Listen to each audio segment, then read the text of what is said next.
When I look back on my younger years, there is one story my heart always drifts to. It's a story I don't tell often, partly because it still stirs something deep inside me, and partly because, well, sometimes the memories of our past feel like tiny glass ornaments we're afraid to touch. But today, I'll tell you about the boy I loved, but was never allowed to marry. And I'll tell it the way it truly happened, honest, a little messy, sometimes funny, sometimes painful, but in the end, something that taught me more about love and life than anything else ever did. His name was Eli. He was the kind of boy who walked like he was late to something important, but smiled like he had all the time in the world. I met him on a warm afternoon in early summer, when the sun baked the sidewalks and cicadas buzzed like tiny electrical wires filling the air.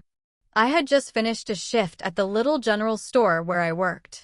My feet were aching, my hair was sticking to my forehead, and I wanted nothing more than a cold soda and a quiet moment to myself.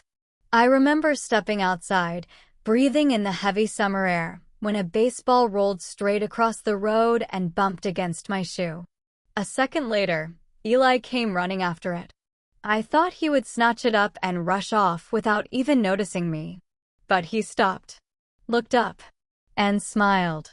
"I'm real sorry about that," he said, brushing dust off the ball as if it mattered. "She gets away from me sometimes." "She?" I repeated.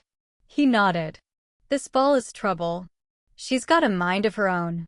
I remember laughing.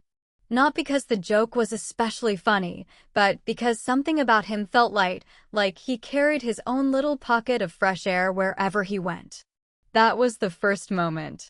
The second came a week later, when he walked into the store with the same baseball tucked under his arm.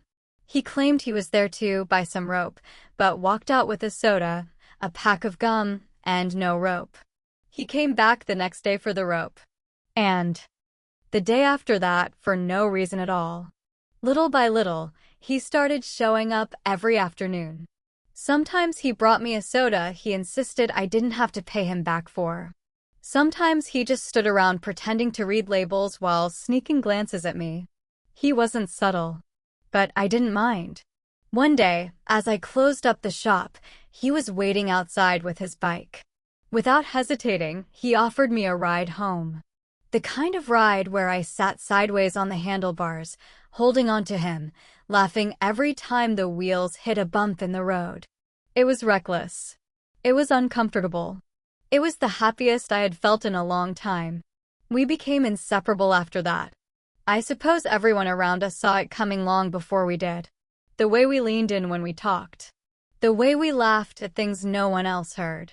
The way the world didn't exist when we were together. It wasn't dramatic or grand. It was simple, and quiet, and warm.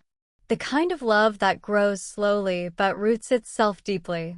We spent entire afternoons walking along the old railroad tracks outside of town.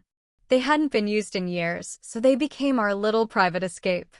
We balanced on the metal rails, pushing each other playfully, trying to see who could walk farther without falling off.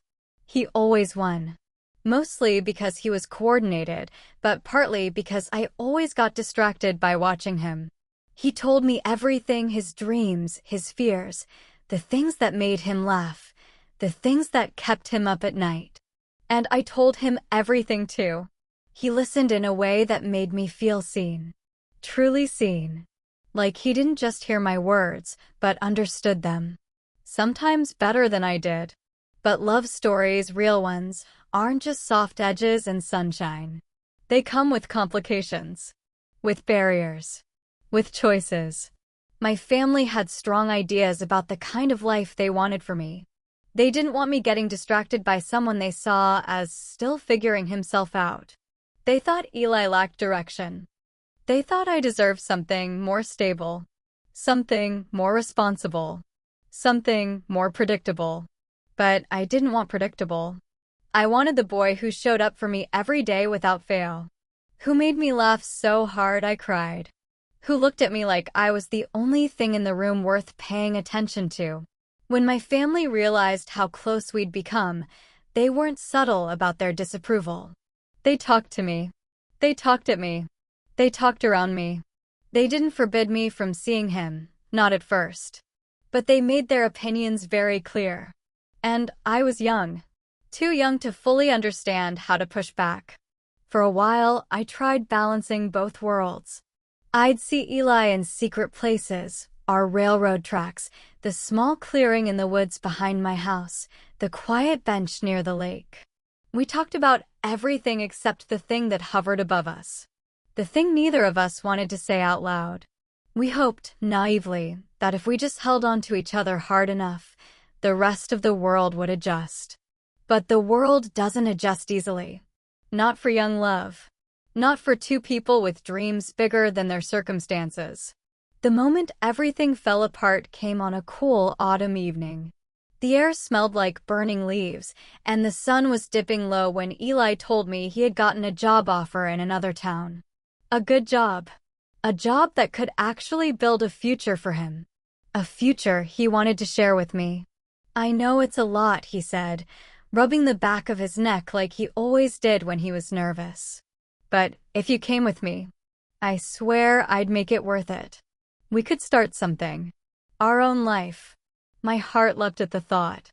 I pictured us in a small apartment, eating cheap dinners together, laughing about our days, building a life one piece at a time. It wasn't glamorous, but it felt real. It felt possible. It felt ours. But at the same time, I knew what agreeing to leave would mean. My family would never support it. They'd see it as a betrayal. And at that age, I still didn't know how to choose myself over the people who raised me. I hesitated. Not because I didn't love him. Not because I didn't want him. But because fear has a quiet way of stepping between you and the things you want most. He saw that hesitation. And it broke something in him. He didn't get angry. He didn't pressure me.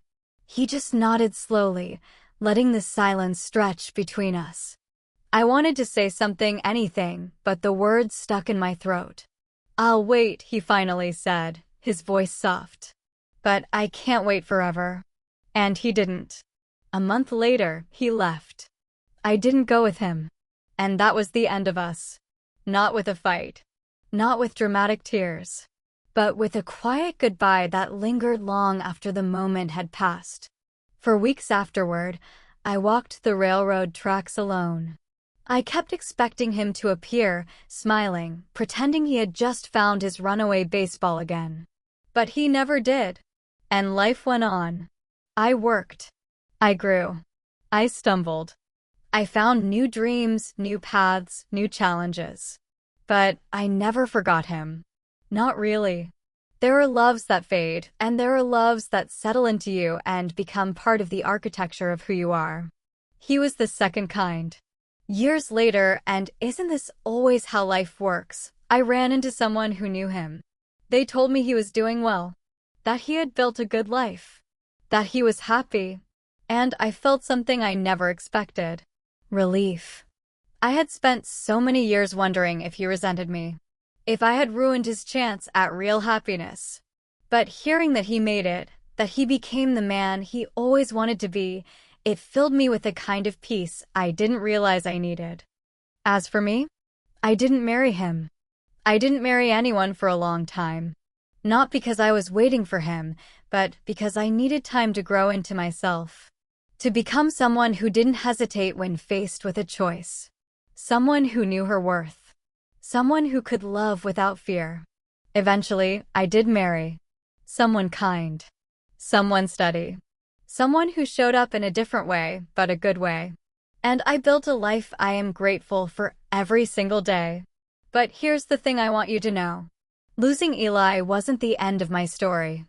And it wasn't a failure or a tragedy. It was a turning point.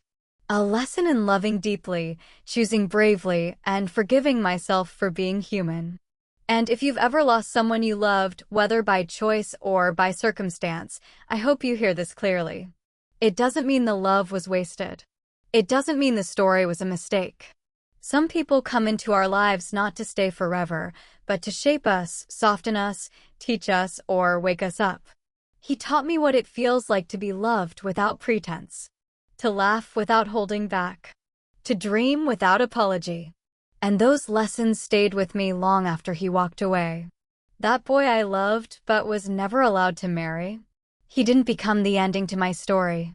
He became the beginning of who I eventually became, the beginning of my courage, the beginning of my understanding that love isn't always about staying. Sometimes it's about learning, letting go, and growing into the person you're meant to be.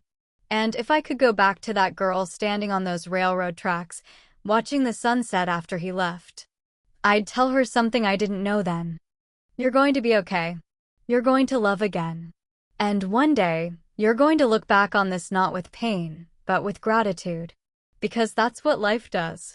It breaks you a little, then rebuilds you into someone stronger, someone wiser, someone who can look at a past love with a full heart instead of a broken one.